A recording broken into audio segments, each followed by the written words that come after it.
tristesse, assis ou debout, tellement nous voulons accueillir la parole de Dieu.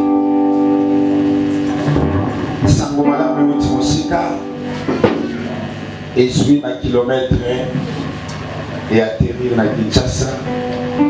Et laisse-moi te dire quelque chose, vous ne serez pas déçus. Je connais la personne qui est devant vous, c'est un roi de Dieu. Mais il n'a pas beaucoup de commentaires, mais je vais te dire une chose.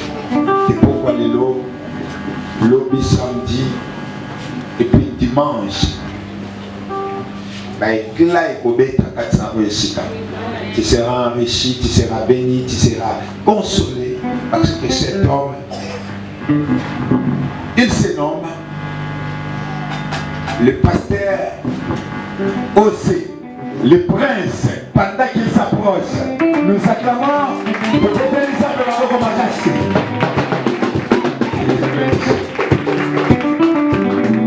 Amen. Est-ce qu'on peut bien acclamer le Seigneur? Si tu peux acclamer, très bien le roi des rois. Merci. Amen. Ce qu'il a moni, pourquoi y aller louer? Ne faut pas.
de Nangaï, eux, ils savent vraiment mettre des temps et des circonstances. Alléluia. Vous savez, bien aimé, ça fait très longtemps na téléma sous na meve nateya. Amen. Mais et donc c'est pas ici papa parce que je suis en vie. C'est pourquoi je me tiens encore ici. Amen. Si j'étais mort, je ne pouvais plus jamais venir. C'est pourquoi bien aimé, on doit bénir le Seigneur pour le souffle de vie qu'il nous donne. Oh, mais ça m'amène bien. Vous savez bien aimé ça na batimusu kotaka na bango mesiko bokuta ensuite. Toi kufa.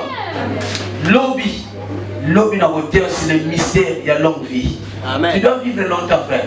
Pour ça, la jeter. On ne vit qu'une seule fois. Et on doit vivre. Nous sommes dans la famille esprit de mort. Lobby n'a pas son asuka, n'a pas son nino, ni de osal. Ceux qui vont me souvoir pour failloter. Je te dis la vérité. Quand on les maillots, quand on a un accident, à des équipes, ici qu'on peut me le mater. Parce qu'alliance, mon corps, les a tissé une soirée dans mes vœux. La Bible dit, David a dit, je ne mourrai pas, je vivrai. Je rencontrerai les œuvres de l'Éternel. Écoutez, vie des amis chaque fois devant les épées, les javelots et les flèches. Amen. Mais la Bible déclare, David est mort avec une heureuse vieillesse. À l'ennemi rassasié les jours.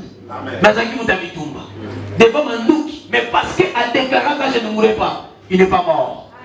Tu n'enterreras plus jamais tes enfants. Amen. On a aucun amen en côté. Tu n'enterreras plus jamais tes enfants. Et celui qui n'a jamais enterré un enfant, je te dis que tu ne peux jamais enterrer un enfant.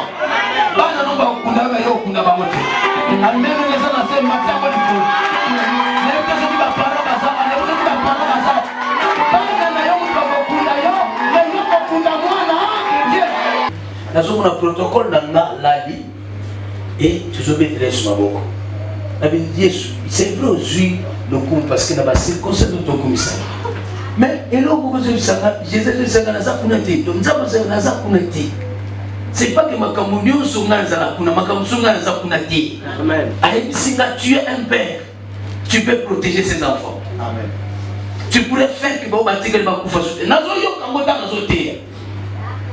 Merci pour la sensibilité spirituelle na tei et sili. Dans la hier na la les années samedi na préparé message dans ma lobby na termine l'église. Na lobby plus jamais protocole chantre ouvrier nyos na kata église yo. Na kotika na kotia suna matango rote kolala ki na serkinga na sibi micro impossible. Nzamba pesinga ba verset to sel ba déclaration to sel alliance à longue vie 8 ans. Ce qui est bébé kawono leki ya mama leki na bango ono koko na maman moko bakota moi l'église pas écouter bakuta na ba choc moko la fois passer ba tamponner na mutuka a continue na sa mutuka memie na 10 mètres abimi yeno soma kila ba le ba kufi amemi na Saint-Luc tu veux goûter là le normal femme mariée avec des enfants vivante et tu le vas sur kufati parce qu'on a déclaré ça.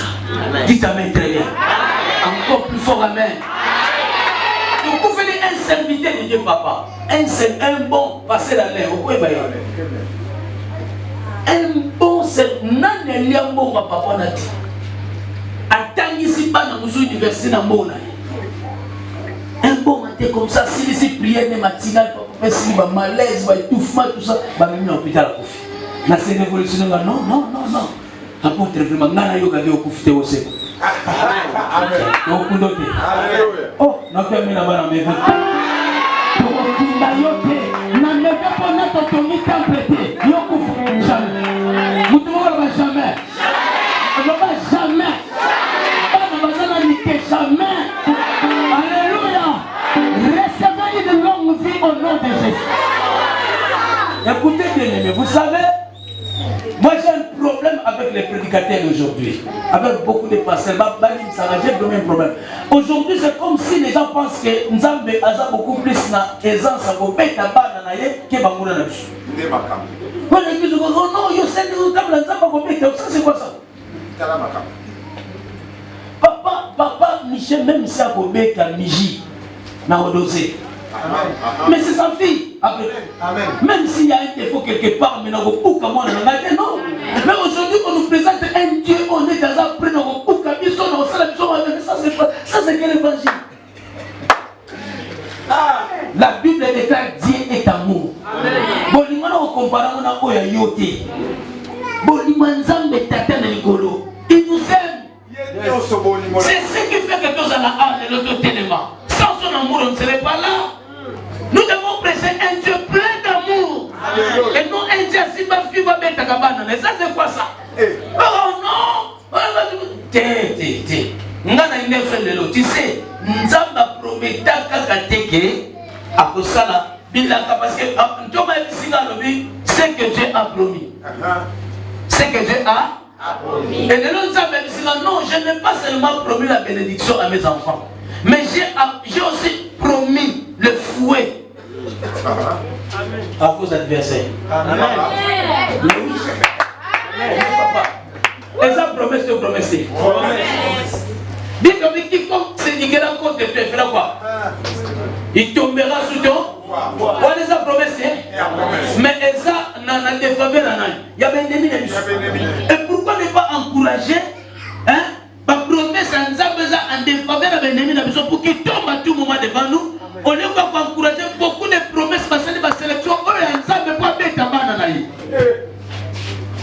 l'Ancien Testament, même je ne vous frapperai d'aucune maladie dont j'ai frappé les Égyptiens. Amen. Parce qu'ils savaient que ce sont ses enfants. Un père, c'est un père. Il a compassion de ses enfants. Même moi, papa Salani, à ça, quand le tout possède un ramener sur les jamais, mais en fond, ça a été davantage. D'un côté, on nous a besoin de ici comme ça. Dans le niveau où on s'allie, parce que le projet, on dit ça pour nous abonner, mais en malheur. Vous devez faire ça, mais dans notre ministère. Il y a ma grâce à la propre. Alléluia. Alléluia. Bien-aimé, de la Pâque à la Pentecôte. De la Pâque à la Pentecôte. Bien-aimé, Pâque, libération des esclaves. Pâque, libération des la mort et la résurrection de Jésus. Nous voyons que ça, Jésus-Christ, notre Pâque a été immolé. Quand on a immolé, le sang est coulé. Et le sang crie en faveur des saints pour un pardon, rachat, élévation et bénédiction. Alléluia. Amen. Jésus est mort, il est ressuscité le troisième jour. Sa mort et sa résurrection et sa Pâque de mission.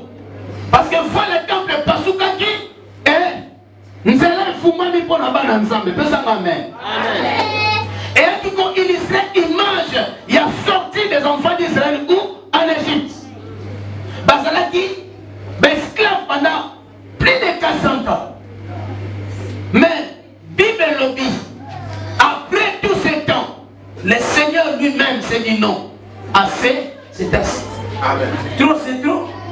Comment banana moko funa kangele ba monte maboy ba umela kaka na bongo suka tiwapi nani mo conseil? Yes.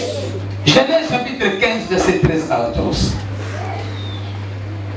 Un lecteur plein d'options attendez la matrice. Genèse 15 13 à 14.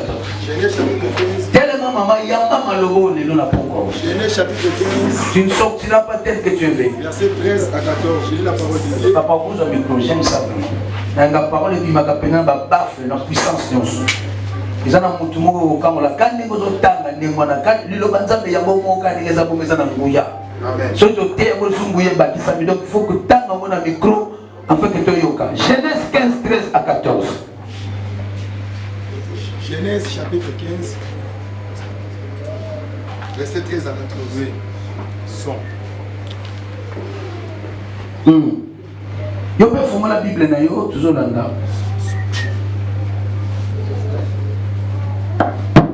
Genèse chapitre 15, verset 13 à 14. Je lis la parole de Dieu. Allez-y papa. Et l'Éternel dit à Abraham, sache que tes descendants seront étrangers dans un pays qui ne sera point à eux.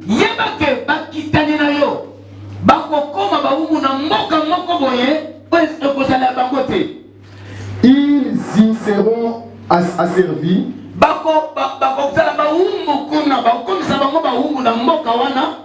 Et on les primera pendant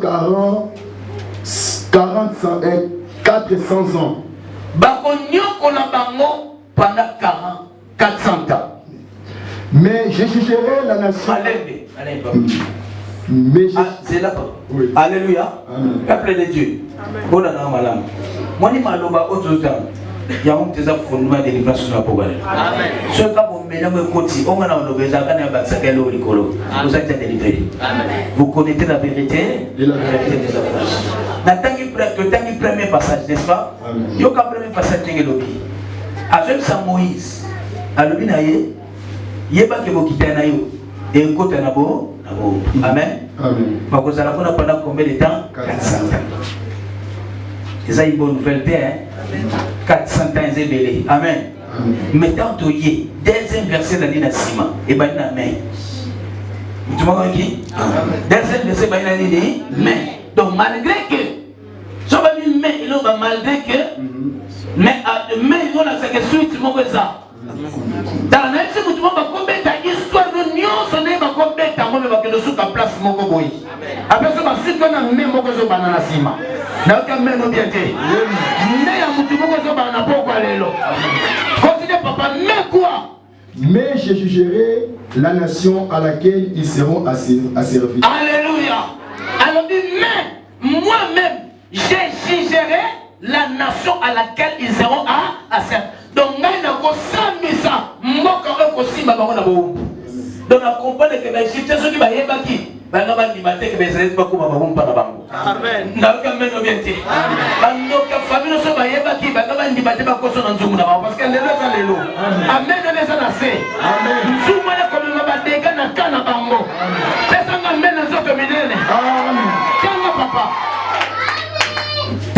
Et ils sortiront ensuite avec des grandes richesses. Merci alléluia.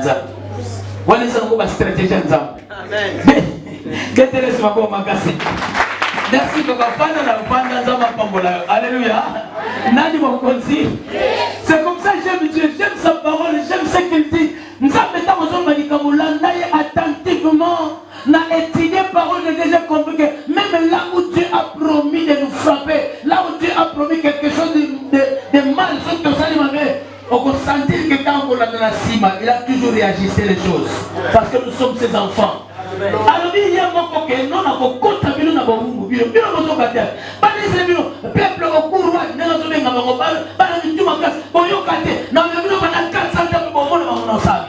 mais la Bible le dit bien, même dans Mazaki, nous avons 400 ans en Égypte. La Bible déclare Pharaon, il y a un moment comme ça. En quelle fenêtre, ils ont le peuple hébreu. Malgré que Baza va Wumbu, malgré que Baza va esclave, mais à tel le non, on peut planer. Na kata Wumbu, mais Baza prospérer. Na kata esclavagisme, mais Baza talibamo, qui fait la gloire.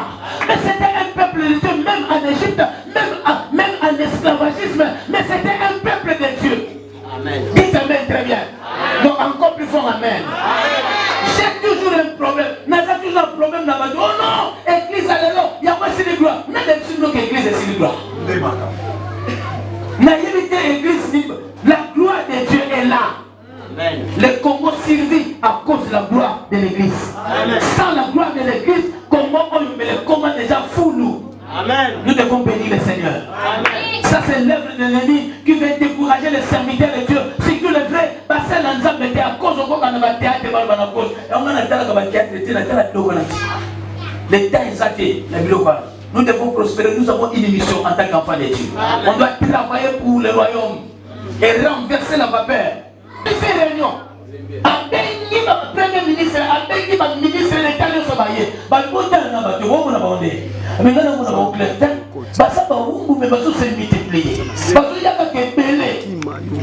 regardez ce peuple, il est devenu plus nombreux et plus puissant que nous. Vous voyez ce donc on a la parole de Dieu, plus nombreux et plus puissant. Et pourtant, dans l'Égypte, c'est la première puissance mondiale. Mais nous devons détenir monopole, la première puissance mondiale. Il y a beaucoup à déclarer dans monopole devant les enfants d'Israël qu'ils sont plus puissants. Maman, Komika Kolabate, s'il te plaît, quelle que soit la situation en Ango, première identité dans yo, eza mon liberté, eza mon galate, eza mon charité, mais première identité, nous tu es un enfant de Dieu. Merci d'avoir un zamba péché la main dans tout le monde. Première identité, nous sommes filles de Dieu, nous sommes fils de Dieu. Même en temps où on est en Colomboul, David a 5 ans à l'Ewa,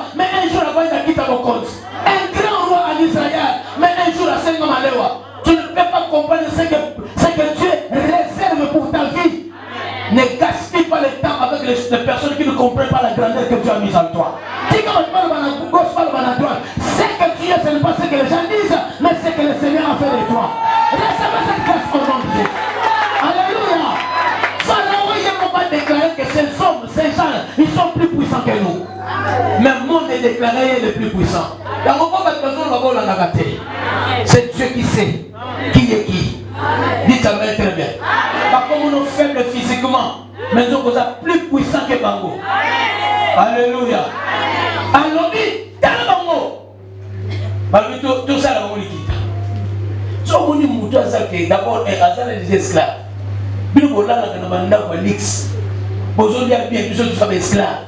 Mais vous savez, si vous avez quitté le vie, vous savez la chose finalement, vous avez gagné.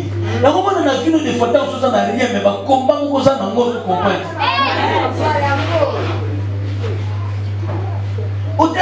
Au-delà l'homme mystique, tous les gens qui ont locataire, vous allez combattre, ça, c'est ce qui détermine la grandeur de Dieu à venir. Ce n'est pas à cause de ce que tu es, mais à cause de ce que tu as à l'éternel. L'esclavagisme était à mon avis grâce à l'entendre avec le peuple. Parce que Pharaon a la puissance et la divination. Amen. Avec la puissance, il y a divination, pardon. Divination, il y a divination. Parce que tout ça, la divination, n'a pas de manière divine. Amen. Donc, Pharaon a la hein? Pharaon era. Le Pharaon n'a pas puissance dans l'occultisme à haut niveau. Parce que l'occultisme le plus élevé est en Égypte. Donc le maître de l'occultisme c'était Pharaon. Alors le maître des occultistes c'est pas ça le pouvoir de comprendre le destin Yamout. Donc ce qui a tellement comme une grandeur. Même le magicien Nanga, ce qui a tellement bien en tant que moi ensemble. Azak capable de se dire, frère, vous êtes un lot quoi. Parce que la capacité, seulement que la capacité aussi de l'obanaki. À moins que ça ignorant yomoko, au tiki porte, basimba, bazar pouvoir que. Mais à quoi mon amour? C'est comme ça que Pharaon a fait la taille Israël. Tu me donnes la première puissance femme, puissance à moi évangélique. Sauf que ça l'est un jour à bout de la Togo. Amen. Ou alors une réunion extraordinaire, avec un conseil des ministres. Présidé par lui-même le numéro 1 de l'Égypte, Pharaon, Batara Kaïté, na réunion sur le ministre Bataki Boyazolo, sur Télé Bakatou, Pharaon era, Nzambe, mais quand Nzambe dans le monde, je trouve un peuple plus puissant que nous dans notre pays. Un homme qu'on appelle plus puissant, mais c'est l'esclave. Est-ce que dans le cause où il y a une chose côté à la niveau ça là c'est rien. Il y a une distraction, Nzambe, distrait Bangouna. Ce que tu es n'a pas révélé. La Bible déclare ce que nous serons n'a pas encore été manifesté. Lorsque cela sera manifesté, nous serons semblables à lui car nous le verrons tel qu'il est. Mais ce que tu es aujourd'hui, même dans la famille ne va pas minimiser.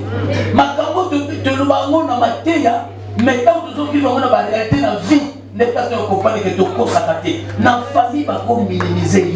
Si tu n'as rien comme ça dans la famille, comme on appelle rien, ça va y aller qui n'est pas dans le comité. Mon déjà appartient aux apôtres. Alléluia.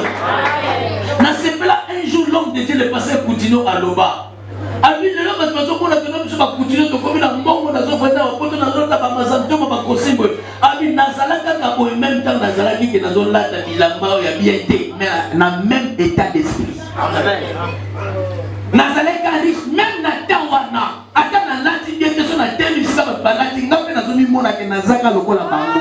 Mais na boye on mona l'autre. Pesa na men bien. Mutu moko zo na libérer na pourquoi lelo. Personne n'a bien dans son domaine. Alors, mais tel bango va plus puissant que nous sommes. Donc, parce que ça est sous.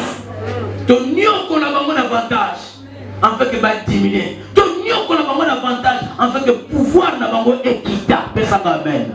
Encore plus fort amen. Donc, on a ensemble. Nous dans la Bible, papa. Nous comprenons à point que l'église doit se réveiller. Amen. Pharaon le dit. Ton nyoko la bango pour puissance des animés. Donc, solution au pharaon Zwaki, pour qu'il ait la puissance, il y a Israël. Il faut qu'on me mette la dimension, il y a Minyoko. Bible le Bible renda qui va la vie amère. Donc, comme ici, bon, il a un bololo. La nana frère, tu vois, les appels Amen. Amen. Bah, comme ça qui vit dans Bangobo, n'est pas comprendre que première stratégie, si relevé, il y a Satan pour diminuer la puissance de l'église, c'est faire souffrir les enfants de Dieu. Amen. Frère, bah, tu nous souviens aux arts, ceux qui ont un peu son bongo. Et si, na Satan dans le vivant, donc il faut se dédouaner. Hier, tu as un problème d'aider. Je vous dis la vérité parce que les gens ont un sujet au sein de la mode. Vous avez 17h, 18h parce qu'il faut mettre ma cascade. Mais on a 15h au Yakinayo. Modérateur n'a été donné parce que pour l'année, même en bouteille, ceux qui n'ont pas mis matin à Moutoukanaï, on a démarré à Kemalé, mais le pénal qui n'est pas dans la porte. Amen. Aye bisangana na okosa ona nzama mishi. Weso zonga simana za kusana ote we bisangana. Na sambela soko na gente ko gene soko lobito sombelo ko na so. Amen. Bisa. Gloire au Seigneur. Mais Satan a yebi que même au matin na onction soko za na mbo ko futa ndakute azana possibilité ko koso monima mensonge. Alléluia. Amen.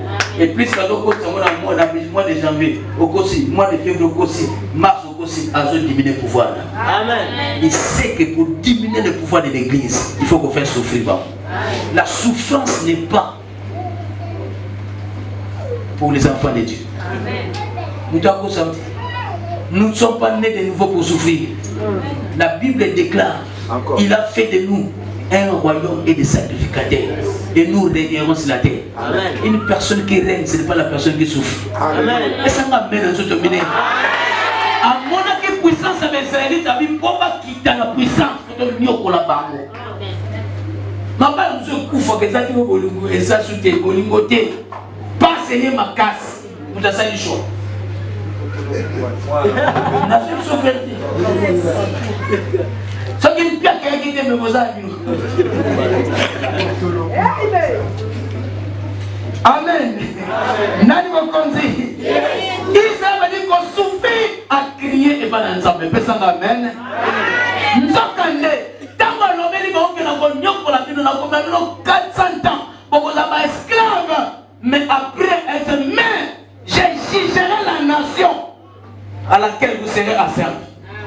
C'est vrai que moi, nous avons été films, mais qu'on dit matin, nous sommes films pour être moi. Au commissaire, c'est la combien qui a été. Au Yoko soit, vous avez plus que ça dit. Là, vous n'avez pas papa. Si vous avez été le mois, vous avez été le mois, vous avez été quand même quelque part au mois. Là, vous avez été le mois, vous avez été le mois. Aussi, vous avez été manger des coquilles. Je vais te dire. Est-ce que ça vous dit moi sur le canal? Nous côté la vie de nos frères. C'est vrai, on dit comme un sanga, nous avons mis chaque côté, on s'en louka. Mais ça va tout sur la scène, on s'en bête, on s'en calme, on va bien sur le lot total.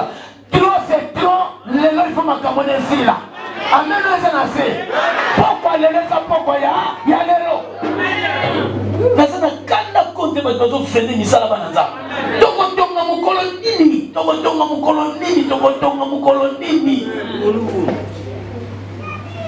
Maman, papa, faut un mot. Amen. Amen. Donc, côté réunion, il y a communauté. Apporte une émission en tant que serviteur, chaque moto a presque rapport à l'église à l'union. Nous avons fait ça, projet dans un année, dans le début de l'année. Ngana kina mnex banga papa ngana zulu kambo. Projet na ngana nyonso ane oyo je cherche là. Alors sababu na zo planifier na kota retraite nga makamba retraite zati. Na kota ba retraite belé. Dose wana ba onction na zo nana libéra beaucoup de bien. Pona nini instrument ko libérer mo na voie publique hein. Et ça. Tu vois, on fait beau maca. Tala maca. Et ça va battre une chose que tout le monde alléluia. Alors, il donne la bango. Papa, ici, quand nous sommes souffrance et quota, ne bon mon aga RDC, bon, tu sais, tu vas te donner ma commune, quand on va aller sur la copine. Quand il y a quatre, dans la piaka, ce que ça lui de 10 ans, bon, mon ama commune. Amen. Piaka, et beau takamilo comme impossible. Piaka était qui s'est kamilo va te quatre. Amen. Et piaka, et beau sakaba idée. Donc, on a dit que donc, on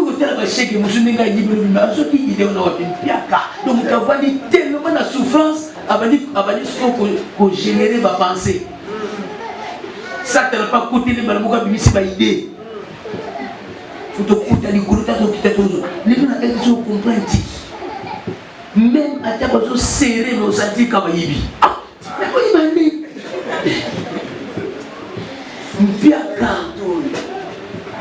Akino fan nanda ko ba na malia kate bana tongo tipoko deposa ta songa ni pasoli wa soko kuchango uzanga manishi amen ko bana bakuma na bakalikile moko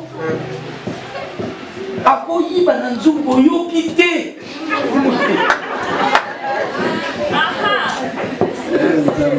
dala nzambe na grâce amen apote tuninga osé le capot.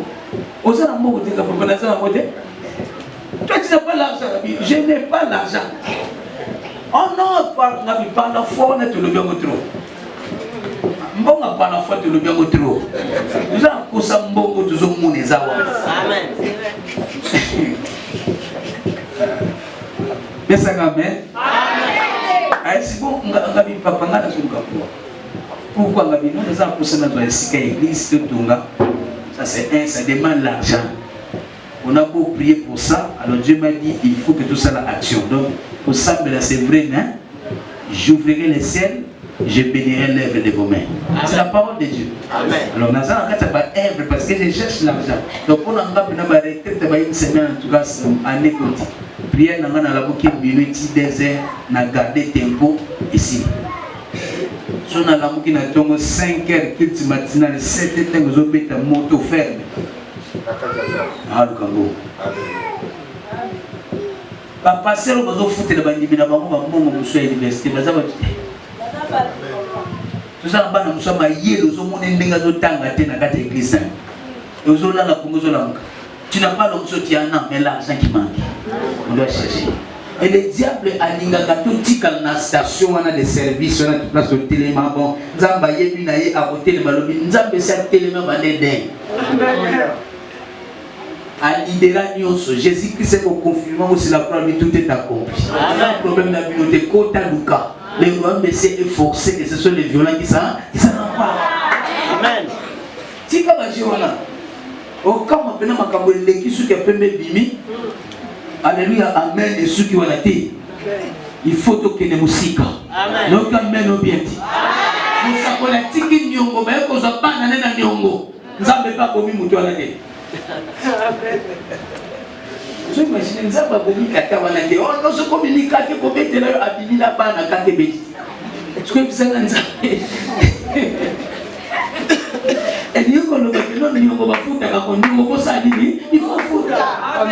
je vais juger la nation.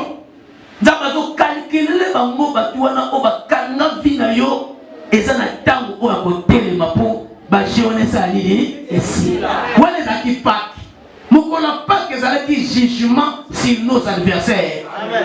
Qu'on va pas sortir les enfants d'Israël et ceux qui ont babima bien sûr mais pour babima il fallait battre nous sur frappe. La vie ceux qui battent nous sur frappe battre sur babima. Amen les amis. Quand on va sortir les enfants d'Israël en Égypte, il y a pas que c'est cette nuit-là. La Bible déclare cette nuit-là dans Exode chapitre 12, verset 11. Je frapperai tous les premiers-nés des Égyptiens. Na premier-né mutaza na trône, na mutako molaka na cour royale. Fama kufa. Quelle frappe? Premier-né de la ndapose maman nous a gagné na liboso. mwana liboso na mwana bino liboso na mwana na bino bota mwana liboso 4 bibembe na ndako moko bibembe désolation côté na kati Égypte kolela banana ndako Pharaon ti mutu asalaka jardin na se dans un sens que Nzamba il a frappé à frapper d'une manière aux idées. Nzamba calculé qui souffrance à Israël pendant 400 ans. Comment vous voyez que la balle dans le monde a dit Moïse yem sa Pharaon Israël est mon fils, mon premier-né. Parce que nous sommes les premiers-nés de Dieu. Nous ne pouvons pas demeurer dans la pauvreté. Nzamba fana kiti de Kimia. Il se lève ce soir, Basingana fait 4 dans la commune. Notre même ambiente, Basingana fait 4 dans la commune. Il faut ça la coupe peso simba. Il faut ça la coupe peso simba dans mon ensemble. Tu dois créer la différence parmi les païens. Moutassimi qui s'en est guilloté. Nous avons Michel à sa plus que Baki se va faire le simba à Bana. Nani m'a conduit. Personne n'a même le autres mineurs. Papa, il faut que ça la bande de vidéo pour que le tchakra va bien se battre. Nous allons repérer la Bible. Voilà. Nous allons repérer la Bible de romper ça va. Nous avons besoin de pouvoir par la foi et l'on connaît aussi mis. Donc on comme ça va besoin de lui. Nous avons besoin de coupe à faire avec ce mon sang. Voilà. Il n'y avait pas du sang là-bas, il y avait du vin. Mais Jésus dit c'est le sang. Il y a dit vin. Mais moi je dis c'est le sang. Donc la cause en maille dans le lieu de Makila. Oh Makila, si tu crois, tu verras la gloire de Dieu. Donc ça nous fait dire. La cause en mouchoir, la cause en mouchoir, la commission on a lié comme. La vie maman ça mouchoir on peut mettre dans la porte en dame. A comme mec, à n'elle va ya. Le lot faut pas condamner. Sauf qu'un mec qui a condamné mouchoir.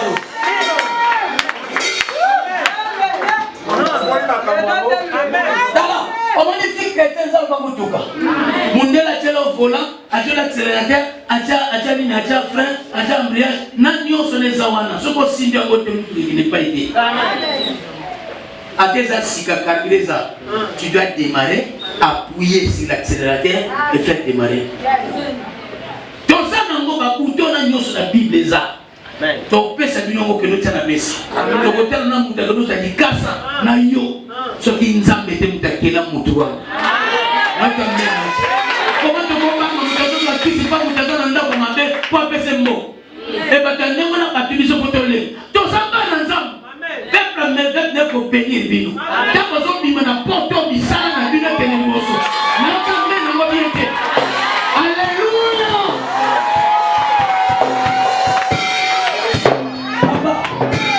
Église, c'est ça qui m'a dit, il va la possibilité. Amen. Bon, on va pas passer. Amen. Moutako sauté. Amen. Moutako sauté, ça va pas boloba. Moutako sauté. On dit, ce qui est famille riche. Je vous dis famille riche, c'est famille riche, c'est ngoloba. Moi, na liboso za na mbongo. Moi, na balaza na mbongo. Moi, na misaka za na mbongo. Moi, na se basa na ba moyen na ba position. C'est ça la famille riche. Mais ce côté là, quand tu m'as voté, Kindo dans la famille. Amen. Richesse. Non, Kindo. Mais c'est Kindo. Mais puis tu causes à la carte que non. Ah, pas une télé, une bonne $500. Maman qui gagne, la bonne tu vas voter. L'homme n'a qu'à t'expliquer. Il faut que comme avoir $100. 70 personnes vont télé. Voilà, Michel Soka télé, même il peut nous sortir le sauf qui n'a le but pour ya et ya na tchak kamaye na nga ande va télé moi. Parce que il va nani bazawana. Na okameno bien. On va missionner ma prochaine non et les pauvres en esprit dans le nom des cieux et dans avec toutes les hommes on a dit d'une manière littérale. Oh non non, on a dit tous à la bonne zamba yete. Tu vas donc on va on se on se dit. D'ailleurs, vous voyez, papa, si on est un frère, un pauvre, un banganza, qu'on dit bien dans nos banganza, c'est là que ça va passer un mot.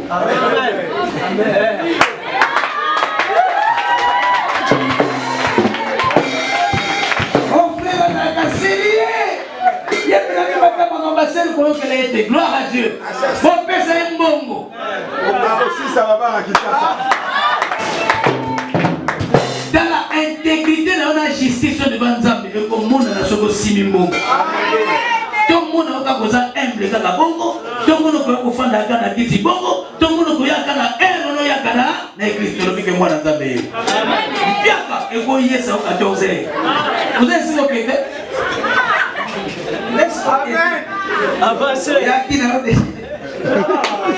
est-ce que tout le monde est sur vous terminons Nicolo les chrétiens et l'argent Nicolo les chrétiens et l'argent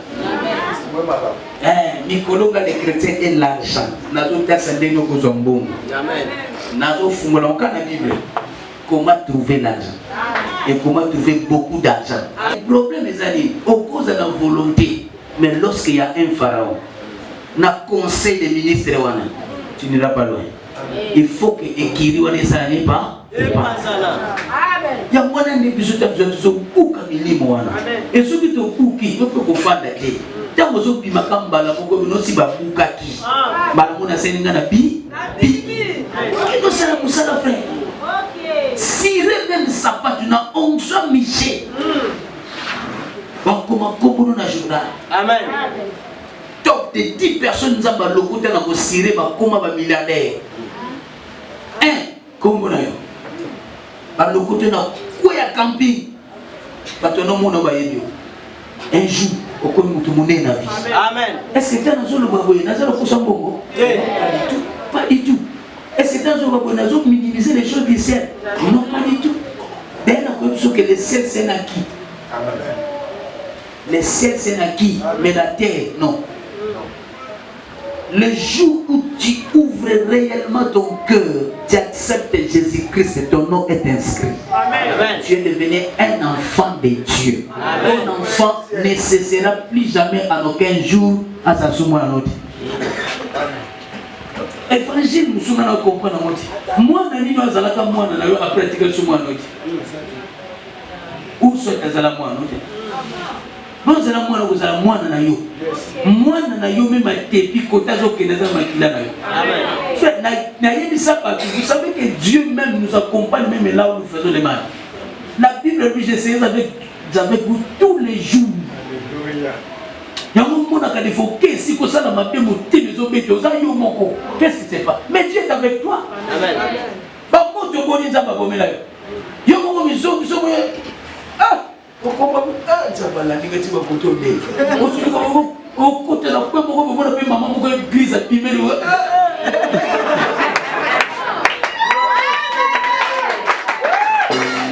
une maman n'entend vous t'attirer attendez comme mon cœur ah mon je sais de quoi ils sont formés il y a la chair allez maman sont mollo démangeaison que non les gars n'engambouent côté là on peut mettre la coupe là pour maman dans l'équipe maman coupe on les bagater on est ensemble comme dans le bien ça n'est que l'église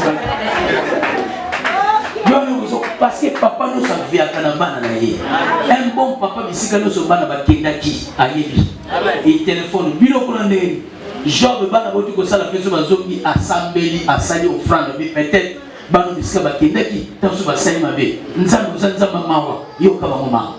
Amen. Si vos parents dans la chair savent vous donner des bonnes choses, s'ils peuvent faire des bonnes choses comme ça, à combien plus fort de notre Père qui est dans les cieux. Le ciel c'est un acquis. Si tu crois en Jésus, tu es sauvé. Amen. Et Dieu te conduit parce qu'il contrôle tout de ta vie. Lorsque tu donnes ta vie à Christ, tout est contrôlé. Amen.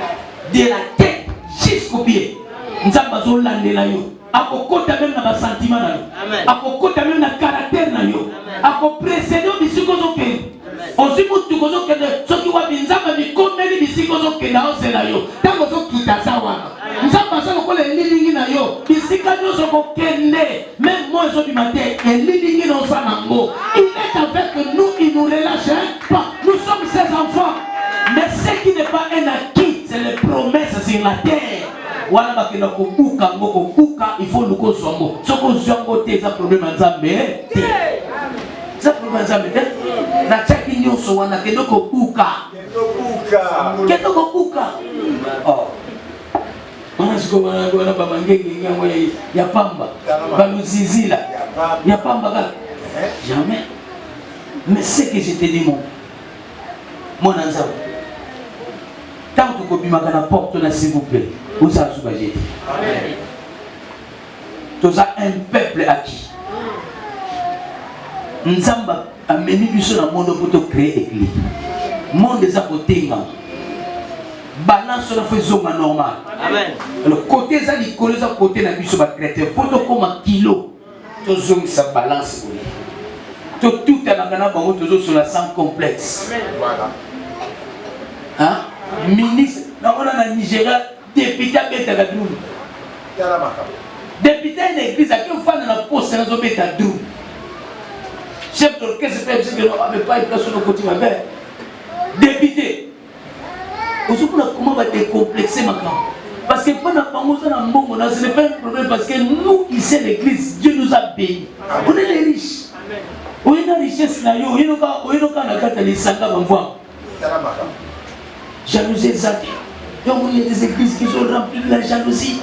On a dit que moi sandal, on a dit que si on a kabela qui a on a dit parce que yo ça la moté. Makamona faut ici là. On a dit que yo ça la moté, faut ça na mo. On va sur mo ba uti wapi ba sali dini. Basaka na nzambo yo sambela ka recevoir cette grâce. Non, recevez cette grâce.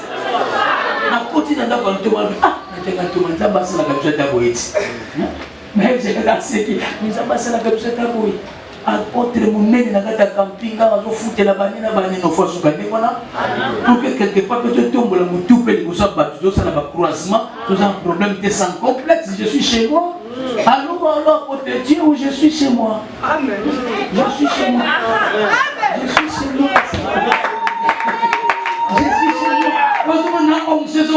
je suis chez moi. Papa pour la commission de la sambe la kuna na ba zo ma le prier na France kuna biseka ba plancher on ezali nana okiti zo ba lokina sima crier na tombo la boko nana koloba mais que no foutela mais ka osala la fois passer na kombo na mais ça kombo na butu ntoma yebi na kombo la trop yango ne tama belete la koti bo na gereta daga musalo de tozo luka na zo kombo na ndoko oye baye na mutima zo vimba siko azoko le papa na ngata ni ko mosi non il sait pas le ko kombo la bakutwana et puis na ka milimo na la mc ce ka yi so yi seye que le papa na yimo ah oui sanga moko mais pour ni bakalo na poni parce que le pombo za ngati mais ce que c'est la ngata na la mugi na 0 na bina kombo la kombo le pombo na nani mukonzi na zo le la paka na pas. Aussi, ma Pentecôte après. Tout ça n'a pas sorti des enfants d'Israël et la frappe de nos ennemis.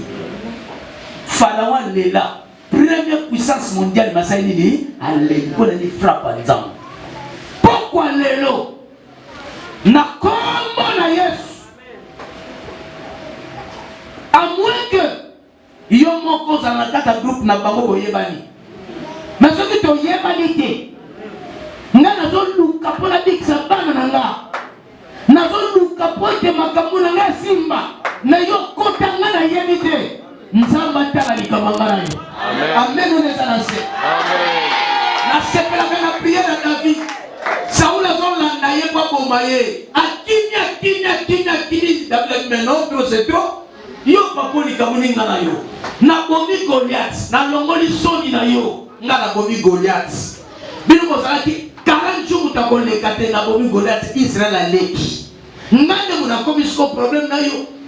Na épargné plus de 3 fois. Na zwa na makoko na na ko saloma be. Na compagnie ko za oya nzambe na ko simba otenati. Mais tant que David a mon épée ka raté pena na liwa ni muto pena za intention ko manga. Asani prier alobi mokonzi yoka lo sambo pe maloba mwana na zoloba. So binzambe mutazo tinda yo. Pour ça, la maman que vous avez volonté d'ailleurs, tika nzambe, ayoka lo sambo na yo, et ça le mandenge yo lingi, mandenge ya lingi. Mais ce qui nzambe te mutazo tinda yo, nzambe na nga kata likamanga no lelo. Mbele butu wana ya ko sauna mwana bakufu. Amen. Ça c'est pas ça comme histoire. Mutavanda ki na mesa na bada tongo ti pourquoi moi yeso bete kwa luka et yo na se ozo kanga basinga ozo benda ozo sala ba mutana continuer ko souffrir jusqu'à quand nous devons laisser ces gens continuer les œuvres comme ça. Nous devons nous lever comme ambassadeurs de Jésus sur la terre. Tous un mandat qu'on va Nicolas Ban na biso. Ou ako simba mwana mevep asimi nzamba mevep ako kwa ya na kombo de somation. Amen on est dans cette personne veut pour un niveau ligateur encore. Quoi aussi du moins na me veut un niveau ligateur encore. Quoi aussi biloko moi na me veut pas te kaka ya yo muteko quoi. Bible dit celui qui roulera une pierre nyoke ko soye. Muteko tindi kelo ni bange quoi la nyoke muteko soye. Bible ko timu na mabulu pona yo yebo ko kunda barakati. Ako pelisa moto pona yo ko tumba bana na ye, ko tumba misala na ye moko. Yamanga na kombo na Yesu. Ya kolia senta na kuta wani bilonga batu mususu. Mwana watu mwana nzambe belfike ba kombe de kimi ne longo sentir que gloire est que. Amen. Ça gloire dans la vie. Amen. Ya mwana sou saka ba louange na vie, c'est pela ka faire. Amen. Au moins vie c'est pela ka. Bible binza makango bisokoto célébrer. Balobi na biso to la tabilama matanga te meto la tabilama fait. Esaïe mutalobi. C'est ce qui fait que muta vivre longtemps. Comment batozo kufa lelo ko bantaba.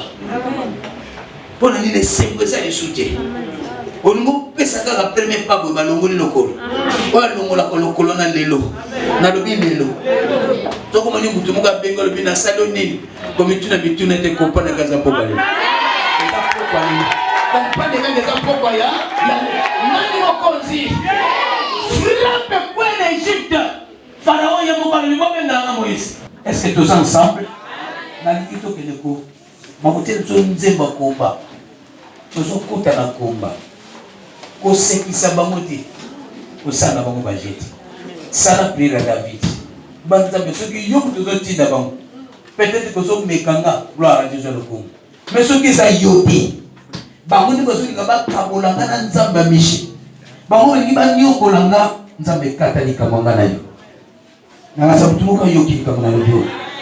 Tombola maboko likolo. Tombola maboko likolo. Bala ko remercier nzambe. Ko sala mona ko sala kana bitite pardon. Kumisa pena nzambe na mungongo makasi. Loba nzambe na sanjo liyo. Po fungole nanga bantela. Na kumiso po pesa na nguya koleka bandoki. Na kumiso po tebo nguya za kati na eleki bonga. Na kumiso po oswanga okumisa ngwa. Ngabo na ba. Ya sango na kombo na Yesu.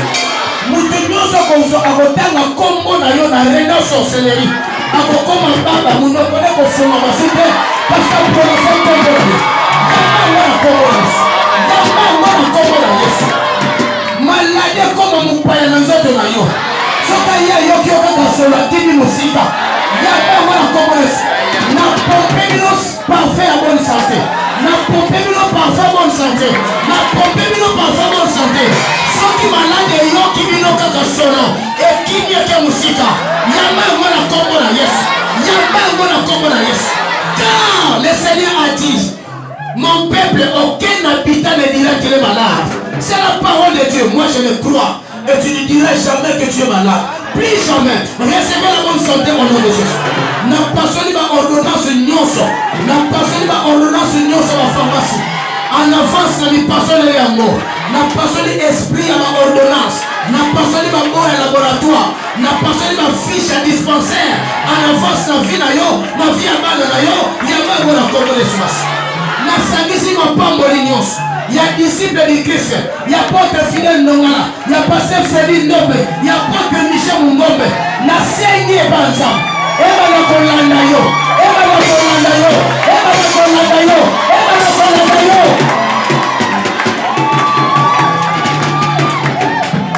Ekolanda yo tini sika nyoso kokende. Ekolanda yo tini sika nyoso kokende. Isiko tekelaka. Isiko fanda kana mkita musala. Isiko kumbela ka mutuka. Isiko sala katani ilanga. Ata jardin. Ata makala otekaka. Tika lipongo ya disciple. Ya pote Fidèle Nongala. Ya pasteur Félix. Ya pasteur Ozolo Mami. Ya pote Michel Mungombe. Elanda yo tini siko sukelaka. Tini siko sukelaka. Tini siko sukelaka. Yambango na kombo na Yesu Masia. Yambango na kombo na Yesu Masia. Yambango na kombo na Yesu. Na songoli mamala na kombo na Yesu. Bible dit que soit moi si nous sommes mobile na ye, mobile nous sommes moi si na ye. C'est la parole. Na fumoni grâce. Nicolas la sœur Nios. Obo sana o sika. Tika nzamba disciple. Afungola mabata. Nzamba sala grâce. Bozo mabala na bino. Na biswa mabala. Na kombo na Yesu Masia. Yambango. Nzela na fumami. Misala na fumami. Kote Boteka ne fumami, santé ne fumami, ndaku ne fumami, ibala ne fumami, bana ne fumami, siasa ne fumami, beti ne fumami, ministère ne fumami, baglas ne fumami, moru ne fumami, yamba mwana kobo ne semosia. Yahweh Nzambe nanga, kolo yo futinga na losambo yo, ya mukolo ninje na ligi na yeba, kwa nanga yo.